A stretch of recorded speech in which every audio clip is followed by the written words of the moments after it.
Pace and raise en extension de poignet. Ici, donc, je le fais sur une main. Je viens poser le dessus de ma main à plat au sol. Je mets de face pour que tu vois bien le mouvement du coude. Ici, je vais tendre le bras et ramener le coude le plus possible à l'intérieur.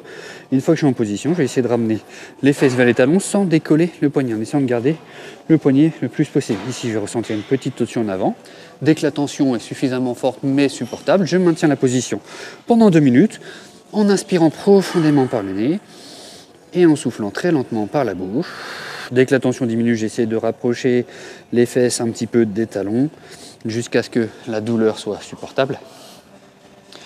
Une fois les 2 minutes passées, je vais faire la contraction pace. Donc je vais chercher à ramener, à retendre la main, mais toujours dans cette position ici. Donc ça ne va pas bouger. Je vais être en contraction isométrique. La tension va du poignet jusqu'à l'épicondyle latéral.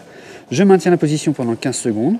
L'intensité donc variable. On commence à 30% à peu près de notre intensité, de l'intensité maximale sécuritaire, et à voir en fonction de l'indication du programme. Et après on va faire la contraction raise. Donc ce coup-ci on va chercher non pas à écraser la main au sol, mais à décoller toute la main du sol. Sauf que dans cette position-là, on ne va pas pouvoir. Et on tient, on contracte. Donc là ça va plutôt être l'intérieur de l'avant-bras qu'on va ressentir. On tient 15 secondes.